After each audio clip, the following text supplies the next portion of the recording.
Here's page 3. We're going to talk about the chain rule. In the reading, in order to perform derivatives easier, sometimes it helps to rewrite them as composite functions. You remember composite functions? Composite functions is when you have like one function, f, and another function, g, and you do an operation where you do first the function g and then you do the function f, for example. So the notation for the composite two functions would either be f g of x, or you could do g f of x. Depends on which one you want to do first. If you want to do first f, then you put it inside. If you want to do first g, then you put it inside because it starts inside and goes outside, just like PEMDAS. Okay, for example, y equals this complicated function here. This could be rewritten as y equals u to the fourth if you take this middle part here and represent it as u. So you could say, oh, if I say that u equals x squared plus 3x, then y equals u to the fourth, and this u relationship is enough to define the same function in a different form. So it's also like saying that it's a composite function. The inside part of the composite function, which they want to call f, is x squared plus 3x. And the outside part of the composite function is x to the fourth. Okay? Now what's confusing about composite functions sometimes is they always use the same variable. They use x here, they use x here. But when they talk about x here, they're talking about the input of the function. So this x is not the same as this x. And that's confusing. This other notation is a little bit easier to understand. It uses two different variables. The u is one input, the x is another input, and it shows clearly that u is not the same thing as x. Okay, so one of them, I think, this I think is more easy to understand. But let's move on. Okay, first we're just going to review how to write composite functions, okay, which we learned in an earlier chapter, right? Okay. So, g of x equals x squared and f of x equals 2x plus 7. What is g of f of x? G of f of x. So remember, the inside one is done first. So first we're going to have 2x plus 7. And then the outside one is done second. G is done second, so x squared. So that is the composite function, g of f of x. Now let's do the second one. So remember, f goes in the inside, so we'll put this first, 3 minus 4x. And then the g goes on the outside. The square root is on the outside. Okay. Then for this one here, it goes on the inside, x squared plus 3. And then on the outside, we have this function here, 2 over x. Okay, so that is the third one. Number 2, find g of x and f of x such that g of f of x is... now this is a little bit more challenging because now we have to say what f of x and g of x are. Remember, f of x is inside, so that's done first. What's done first here? What is inside? 3x plus 10. So 3x plus 10 is the inside function, f of x. And then the outside function would be x cubed, right? Okay, and then what about this other function? 10 divided by 3x minus x squared cubed. Let's see. Let's say that the inside function is 3x minus x squared, so that would be f of x. 3x minus x squared. And then the outside function would be 10 divided by something. Ooh, oh wait a second, look at that. It's got cubed in it, so I need to say 10 divided by x cubed, right? Alright, and there's kind of two ways to do this one. We could put the cubed over on the other one too. So I'm gonna make one more solution in blue. The other possible solution would be f of x equals 3x minus x squared cubed. And then the other one would be g of x equals 10 divided by x. That would also be a possible composite function, which results in the same thing. You can see it's like sometimes it's not completely obvious which is the correct composite function, which is going to make it easy to take the derivative, which we haven't even looked at that yet. Okay, now we're going to start looking at chain rule. And so now we're going to take composite functions. We're going to make composite functions with the objective of making it easier to take the derivative. Okay.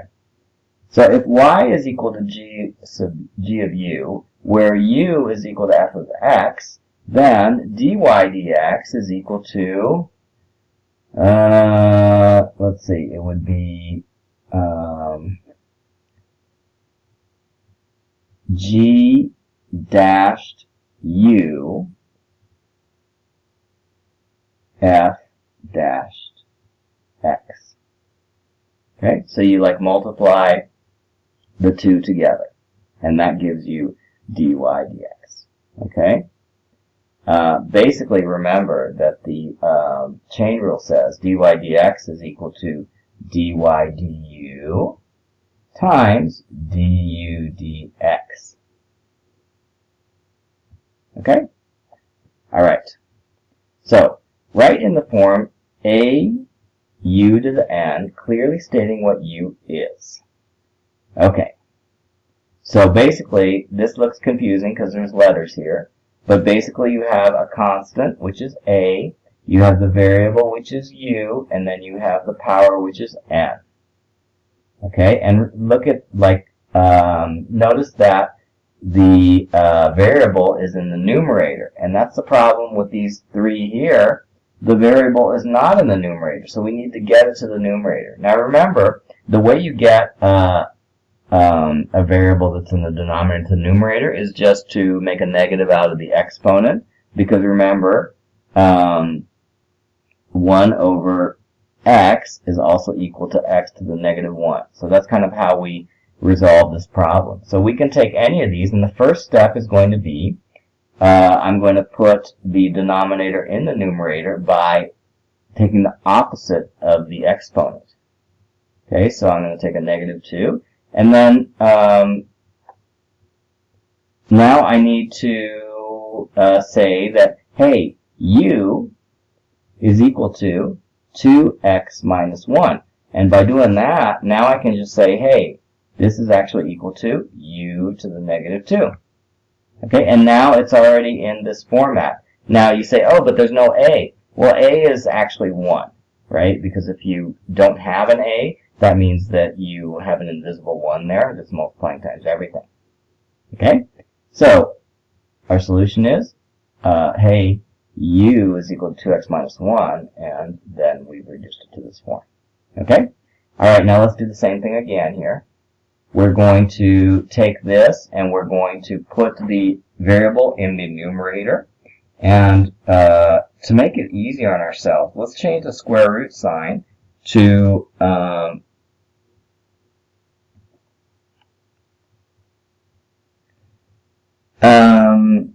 2 minus x squared, and then we're going to put 1/2, because the square root sign is the same thing as taking an exponent to the 1/2.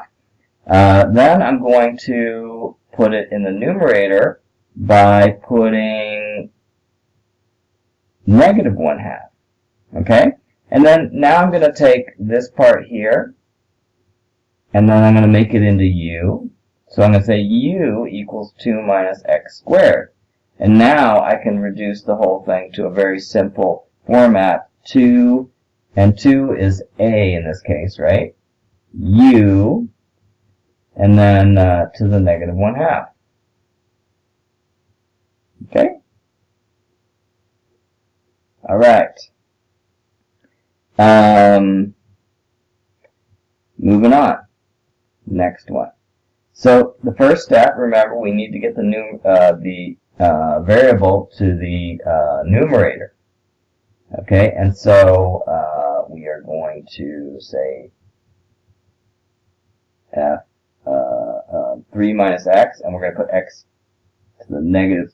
We're going to put to the negative third power. Okay, And then we're going to rewrite it with a u, and so we're going to say, hey, u is equal to this part in the middle, which is u equals 3 minus x. And then we have 4u to the negative third is the format. Okay? So we're continuing to write the original function as a very simple looking function. And, if you remember, this is actually the way they write the function before you take the power rule. Remember? So when you do the power rule on this function, what do you get? You get a n u to the n minus 1. You all remember that, right? So that's the derivative of that. So if we can rewrite these complicated functions as a u to the n format, then we can use the chain rule together with the power rule and differentiate any of these. Okay? Alright, now they're taking it the next step. They're going to say, okay, do the substitution, okay, and then do the chain rule. So, like, for example, here, we're going to take this and make that into u. And so it's going to be u equals 4x minus 5. Okay? And then, so actually we're rewriting this as u squared. What's the derivative of u squared? The derivative of u squared is 2u. What's the derivative of u? The derivative of u is going to be 4, right? The derivative of that is 0, so we just ignore that. Okay? And then we just multiply them together. So 2u times 4. Wait, but we want it in terms of x, so we're going to put the x back in for u. 4x minus 5 times 4, which is equal to 8 times 4x minus 5. Okay? And now let's look at it one more from a different way. Okay, so you have y equals that, and let's not do the u substitution and just kind of do a shortcut. So first we're going to do this. We're going to take the power rule, and so we'll have 2 to the something to the negative 1. Not to the negative 1, to the positive 1, right? And then we're going to take the something here in the middle, and we're going to take the derivative of it, which is going to be 4, right? And then we'll just go back and we'll write in the something. 4x minus 5. And then we see we get the same thing. So if you want to break it up into steps at the beginning, you can. You can like do the u substitution first, and then you can complete it that way. Or you could just look at it and say, hey, this looks like the power rule. I'm going to do the power rule, and then afterwards I'm going to take the derivative of what's inside. Okay? Now for this one here, I'll do it the short way. So we have y equals, and I need to rewrite this so that it's easy to do the power rule. So I'm going to put 3x minus x squared here. And then so I'm going to do the power rule first, so I'm just going to take the 1/2 and put it out front. There's no a, so there's no constant multiplied there. And then what's left here? 1/2 minus 1 is negative 1/2, right? Okay. And then now we're done. Oh, wait a second. No, we're not, because we need to do the chain rule. So like in the inside here, we need to do the derivative of 3x minus 2x, which is going to be 3 minus 2x, right? Because the derivative of 3x is 3. The derivative of x squared is 2x, and the negative sign remains. All right? All right. That's it for this page.